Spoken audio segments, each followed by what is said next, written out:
the day she became a billionaire. She also lost the right to love anyone ever again. The lawyer's office felt too bright for grief. Glass walls, marble floors, a single clock ticking like it was keeping score. On the table sat a manila folder, the kind that could end or rewrite someone's life. She sat across from it, spine straight, hands folded, pretending her heartbeat wasn't echoing in her throat. When the lawyer finally spoke, his voice came out careful, almost rehearsed. "Miss Vance, Mr. Hargrove is unconventional." He adjusted his glasses. A bead of sweat slid down his temple. That was the first sign something was wrong.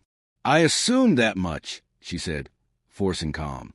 He was an unconventional man. He nodded once, then pushed the folder toward her. "You should read this yourself." Her name, printed in sharp, precise type, sat above the clause that would change everything. It took her a few seconds to process the words. "The inheritance is vowed on the condition that Miss Evelyn Vance remains unmarried and never seeks employment under another employer, male or female, for the duration of her life." She reread it, once, twice, then again. Her mouth went dry. "So if I fall in love," she whispered. The lawyer didn't look up. "You forfeit the estate." Silence expanded between them. Outside, the city's hum pressed against the glass. Traffic, wind, life moving on without her. Her hand trembled as she reached for the papers, but she didn't sign. Not yet. Not when her pulse still carried his voice. The voice of Richard Hargrove, the man who built an empire out of manipulation and charm, the man she'd served faithfully for 7 years. He'd trusted her with his life. And now, somehow with his death too, she glanced up at the lawyer. His son. Where is he? Mr. Alexander Hargrove? The lawyer cleared his throat. Declined to attend the reading. Of course he did. Evelyn stood, tucking the will under her arm. "Then I'll find him myself." The lawyer's eyes widened. "Miss Vance!" But she was already walking out the door. The Hargrove mansion was a cathedral of wealth, glass, stone, and silence. The gates creaked open as if reluctant to let her in. Every corner smelled faintly of cedar and something else. Nostalgia, maybe, or ghosts. She found Alexander in the study, where his father's portrait loomed above the fireplace. He was leaning against a leather chair, sleeves rolled, tie undone, drink in hand, a man sculpted by privilege but cracked by resentment. When he looked up and saw her, he didn't look surprised. "Of course. The Queen's here to claim her crown." "I didn't come for the money," she said evenly. He smirked. "You came for closure, then?" "Because he didn't leave you that either." She took a step closer, refusing to flinch under his gaze. "He left me something. A condition." He laughed, a low, bitter sound that didn't reach his eyes. "Let me guess. Loyalty." Her silence was answer enough. Alexander set down his glass and walked to her, slow and deliberate. "Do you know what's funny, Miss Vance? He trusted you more than his own blood. You kept his secrets. You managed his empire. You were the daughter he always wanted. And yet you still ended up with possession. That's not true." He tilted his head. "Isn't it?" The air between them thickened. Not quite hostility, not quite something else. She turned away first. "I need to see the original draft of the will," she said quietly. "If he added that clause late, there must be a reason." Alexander studied her for a moment before answering. "You won't like what you find." That night, Evelyn walked through the halls of the mansion alone. Every painting seemed to watch her. Every creak of the floor felt like a whisper. She paused outside Richard's old office. The door was half open, as if waiting for her. Inside, everything was exactly how he left it. Neat, controlled, deliberate. She moved slowly, fingers brushing the bookshelves, the desk, the faint imprint of his pen against blotter paper. Then she noticed something, a faint scratch on the wood near the drawer handle. Not accidental. Repeated. She pulled. Nothing. Then remembered. Richard never left anything where it seemed. She pressed a corner panel and heard a click. A hidden compartment slid open with a sigh. Inside was an envelope, sealed with his initials. Her name was written on it. Evelyn. Her breath caught. She broke the seal.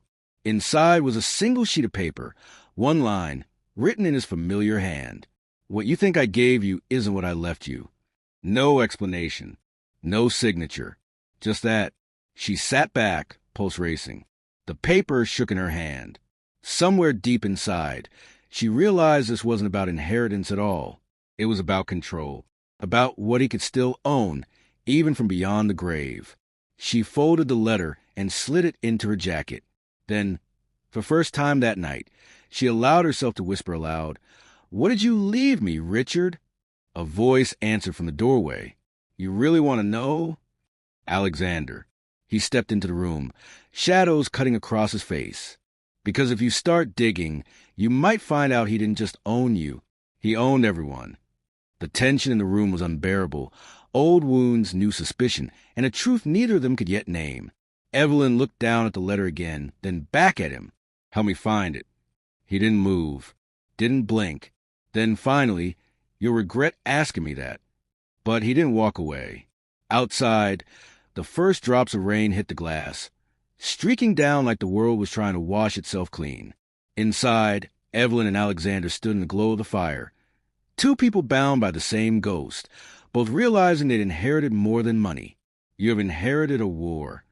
If you were her, would you sign away love for loyalty? Share this if you take freedom over fortune. Alexander's words hung in the air, heavy and sharp as a guillotine. The rain lashed against the glass, a frantic drumbeat to the sudden, suffocating silence in the study. A war. Evelyn repeated, her voice low. "Against who?" "You." He let out a short, mirthless laugh. "Me?" "Ms. Vance, you're looking at the spoils. I'm just the collateral damage. The war, the real war, is against the men my father didn't just do business with. It's against the men he owned." He moved from the doorway, finally stepping into the light of the fire. His face was a mask of calculated fury. "My father didn't build this empire on charm. He built it on leverage. He collected secrets like other men collect art. And now, the rest of the collection is getting restless. They're wondering who holds the keys." "Me," Evelyn whispered, the realization dawning like a cold sunrise. "He left me the keys." "He left you the throne," Alexander corrected, his gaze intense. "And the entire court wants you dead." They were already circling, even before he was cold. "Marcus Thorne, the board, they thought I'd inherit. They thought I was weak, that I'd sell for parts. They never, ever counted on you." "Why me?" Her voice was stronger now, the shock fading, replaced by the familiar steel of her professionalism. "Why not you?" Alexander looked away, his jaw tight. He stared into the fire, at the portrait of the man who had orchestrated all of this. "Because," he said the word raw, "you were the only one he couldn't buy, the only one he truly respected. So he trapped you instead." The air crackled. The possession he'd accused her of being was a shield, a suit of armor she was being forced to wear. "That note," she said, pulling the paper from her jacket. "What you think I gave you isn't what I left you. He didn't leave me a fortune. He left me a target." "He left you a weapon," Alexander said, "and I know where he kept it. He led her not to a vault, but to the library, a 2-story rotunda wall with books. He didn't touch a single one. Instead, he walked to a small, unassuming globe on a mahogany stand. He spun it once, twice, then pressed his thumb against the tiny island of Madagascar. A section of the bookshelf clicked and hissed, sliding back to reveal a dark, climate-controlled alcove. Inside was not gold or cash, but a single, sleek black server tower. "His real ledger," Alexander said. "The digital lifeblood of every secret, every sin, every ounce of leverage he held over the city." Evelyn stepped inside. The air was cold. She approached the terminal. "It will be encrypted, a password I could never guess." "No," Alexander said, standing just behind her. She could feel the heat radiating off him. "It will be a password only you would know. He trusted you, remember? Not me." Evelyn closed her eyes, thinking back. 7 years of his voice, his demands, his quirks. She thought of dates, names, his first million. Nothing felt right. Then she remembered a moment, a breakfast meeting 4 years ago. She corrected him, publicly, in front of an entire merger committee, on a gross overvaluation. He had been furious. And then later, he'd given her a raise. She typed, "Yes, V 0411. Her initials, the date she'd proven him wrong, the server word. A screen lit up, access granted. Alexander breathed out, a sound of pure disbelief. My God, he really did it. The screen was filled with folders. Each one was a name, board members, politicians, rival CEOs. She clicked on the most prominent, Marcus Thorne. It opened. It wasn't just data. It was wire transfers, audio snippets, photos, proof of embezzlement so blatant, so staggering. It had put Thorne away for life. Richard had been sitting on it for a decade, using it to keep his most dangerous board member on a leash. He was bleeding the company dry, Evelyn murmured, scrolling. And my father let him, Alexander said, disgust lacing his voice. Leverage was always more valuable to him than money. They worked for hours. With every click, the image of the man, Evelyn had dutifully served shattered and reformed. He wasn't just a charming, unconventional boss. He was a spider at the center of a vast, invisible web. Then Evelyn saw a folder that made her blood run cold. Alexander H. Containment. She looked at him. He nodded, his face grim. Go on. See the whole picture. She opened it. It was a police report from his college days. A reckless driving incident. A girl injured. A massive payout. A quiet settlement. All orchestrated by his father. He held it over you, she said. Every day, Alexander replied, his voice flat.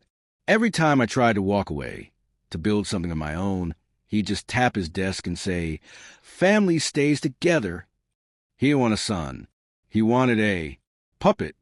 Evelyn felt a wave of empathy so strong it almost buckled her knees.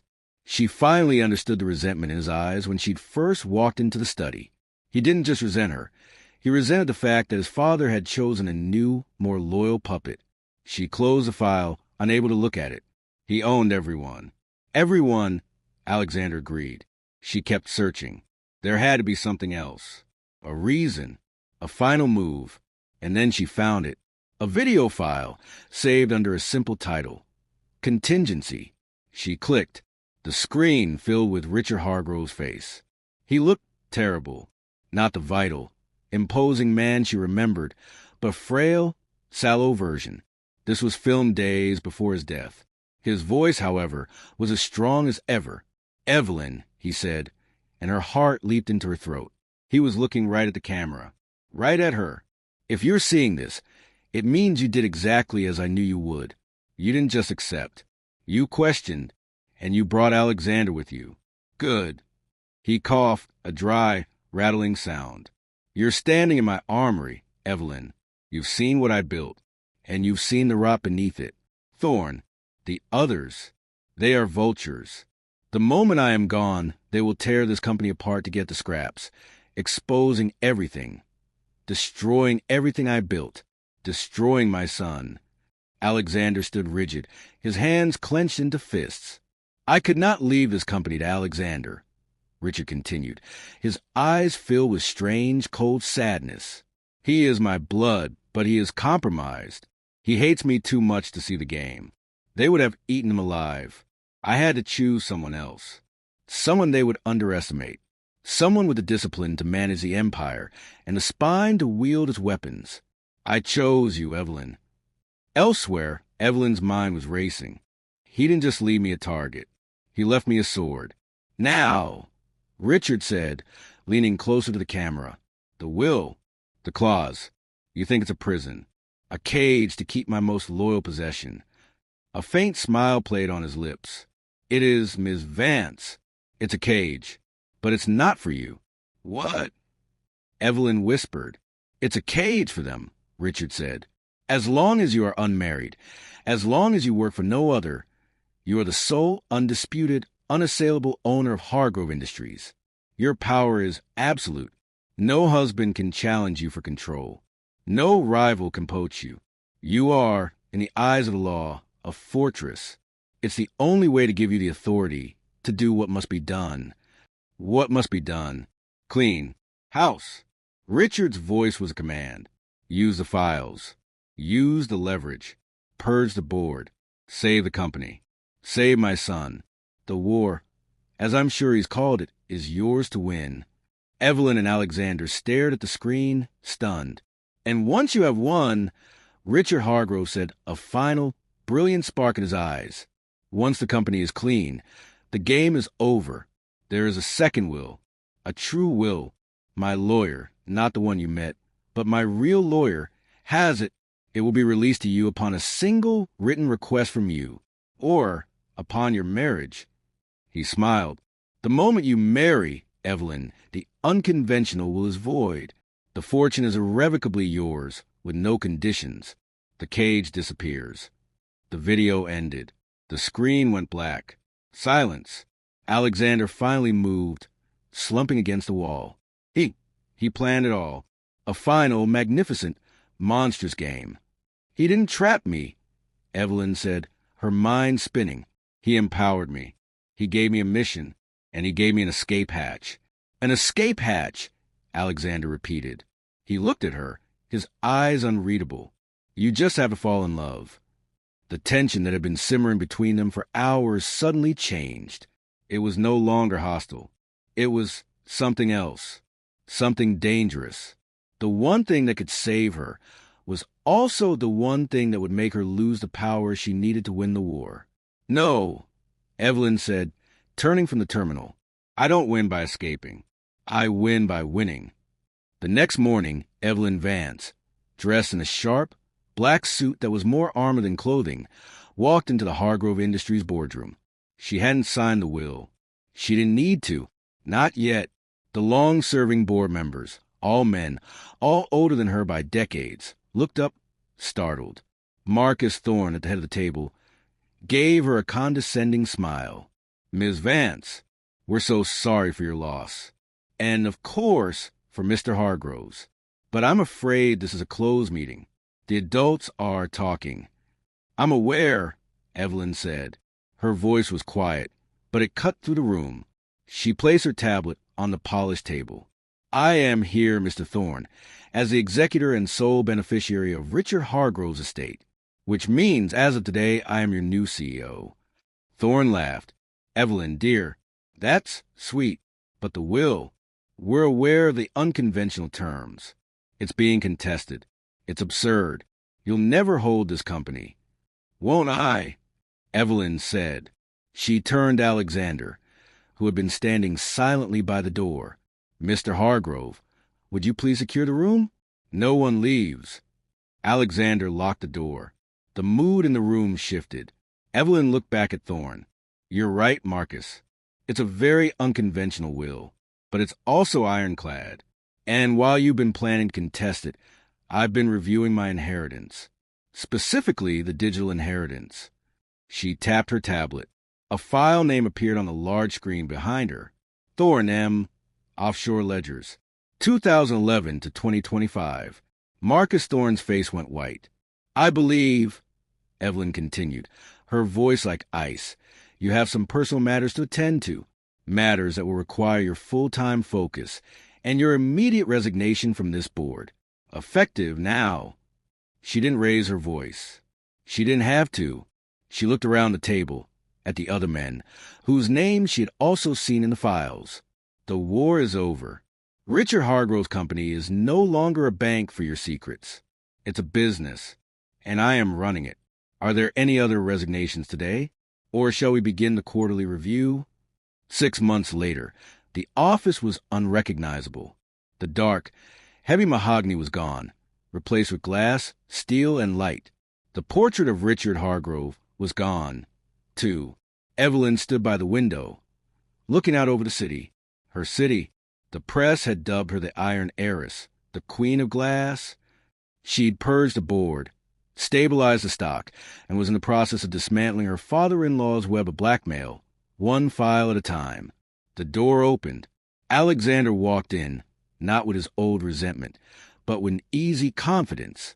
He was running the new R&D division. He'd proven to be a brilliant mind, finally freed from his father's shadow. "The Thorn accounts are finally unwound," he said, handing her a folder. "It's done. You won." "We won," she corrected, taking it. He stood beside her, looking out the window. The silence between them was comfortable, familiar. "So," he said quietly, "the cage is clean. The war is over. You're still holding the letter for the real will." "It's in my desk," she confirmed. "You could sign it," he said. "Be free." That ridiculous clause. You could get married. You could love someone. You could leave all this. Evelyn turned to face him. The sun streamed in behind her, lighting up her hair. The golden prison felt a lot like a throne. She had the power. She had the fortune. And she had her freedom. A freedom she had earned, not one she'd been given. "I could," she said. "But you won't," he stated. It wasn't a question. "I've discovered I rather like the job," she said with a small smile. "I'm not going anywhere." "So the clause stays," he said, his eyes searching hers. "You're still trapped. No marriage. No love." Evelyn took a step closer to him. The air was still charged with the unspoken. "Richards will said I couldn't marry," she said, her voice dropping. He was a very precise man. He never said a single word about love. Alexander's breath caught. He saw it then, the woman who had been his father's most loyal servant, then his most powerful weapon, and was now, finally, just Evelyn. A slow smile spread across his face. A real one. He always did love a loophole. Evelyn smiled back, and for the first time, it reached her eyes. She was a billionaire. She was the CEO. And she was, at last, completely and truly free.